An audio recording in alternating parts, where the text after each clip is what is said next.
प्रेम से बोलो जय बृहस्पति देवा। स्वागत है आपका। आज एक ऐसे कथा का श्रवण करेंगे जो न केवल हमारे दुखों को हरती है बल्कि जीवन में सुख समृद्धि और अटूट लक्ष्मी का वास कराती है। प्रेम से बोलो ओम नमो भगवते वासुदेवाय नमः। भगवान बृहस्पति जो देवताओं के गुरु हैं उनकी महिमा अनंत है। आज की यह बृहस्पतिवार व्रत कथा विशेष रूप से विस्तृत है, जिसे हम जानेंगे कि कैसे अहंकार मनुष्य का विनाश करता है और कैसे भक्ति खोया हुआ सब कुछ वापस दिला सकती है। कथा को अंत तक धैर्यपूर्वक सुने, क्योंकि अधूरी कथा सुनने से व्रत का पूर्ण फल प्राप्त नहीं होता है। तो प्रेम से बोले गुरुदेव बृहस्पति की जय हो। प्रेम से बोलो गुरुदेव बृहस्पति की जय हो। प्राचीन काल की बात है, एक बहुत ही प्रतापी राजा था। उसका राज्य धन्य धान्य से परिपूर्ण था। राजा बड़ा ही धर्मात्मा था और प्रतिदिन मंदिर जाकर भगवान की सेवा करता था, लेकिन उसकी रानी इसके विपरीत थी। वह स्वभाव से कठोर और कंजूस थी। उसे दान देना व्यर्थ का काम लगता था। एक समय की बात है, राजा शिकार खेलने वन को गए थे। तभी भगवान बृहस्पति देव एक वृद्ध साधु का वेश धारण करके राजा के महल के द्वार पर आए। साधु ने आवाज लगाया, हे माते भिक्षाम देहि, हे माते भिक्षाम देहि। उसी समय रानी महल के आंगन में गोबर से लिपाई कर रही थी। साधु को देख रानी ने झल्ला कर कहा, महात्मा दिखते नहीं, मैं काम कर रही हूँ, अभी मेरे पास समय नहीं है, आप फिर कभी आना।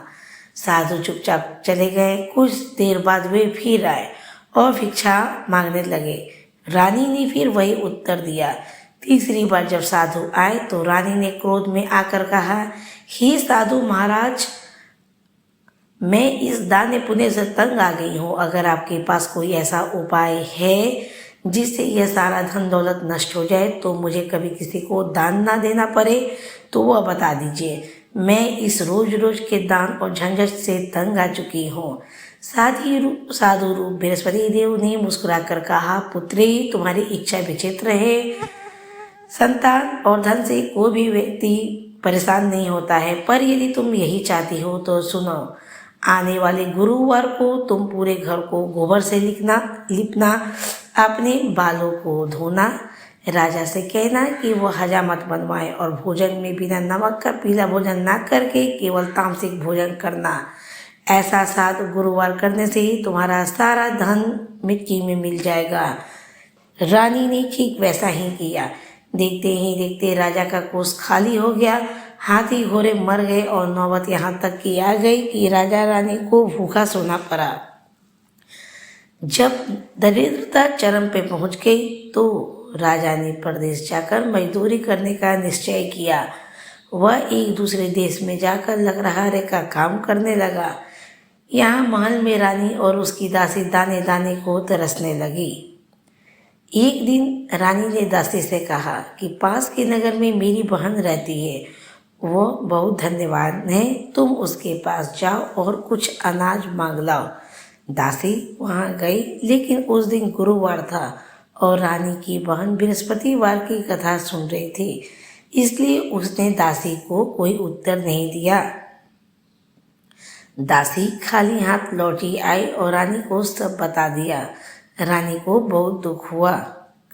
जब रानी की बहन को पता चला तो वह स्वयं अपनी बहन के पास आई और अपनी गलती का कारण बताया।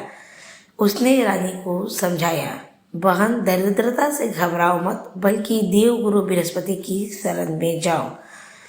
तुम भी गुरुवार का व्रत रखो। रानी ने कहा, मेरे पास तो पूजा के लिए चने की दाल और गुड़ भी नहीं है। तब उसकी बहन ने उसे मुट्ठी भर चने की दाल और गुड़ दिया। रानी ने विधि विधान से व्रत किया। पहले ही गुरुवार को उसे एक स्वर्ण मुद्रा मिली, जिससे उसने पूजा की सामग्री खरीदी। धीरे धीरे रानी की भक्ति बढ़ने लगी। उधर प्रदेश में जाकर राजा भी बहुत दुखी रहता था। एक दिन लकड़ियाँ काटते काटते समय उसे एक साधु मिले। साधु ने राजा को बृहस्पतिवार का व्रत का महत्व बताया। राजा ने वन में ही चने की दाल और पानी से भगवान बृहस्पति का ध्यान किया। भगवान उसकी निष्ठा से प्रसन्न हुए। राजा जब वापस अपने घर की ओर लौटा तो रास्ते में उसे एक ऐसी जगह मिली जहाँ सोने की मोहरों से भरा कलश गड़ा था।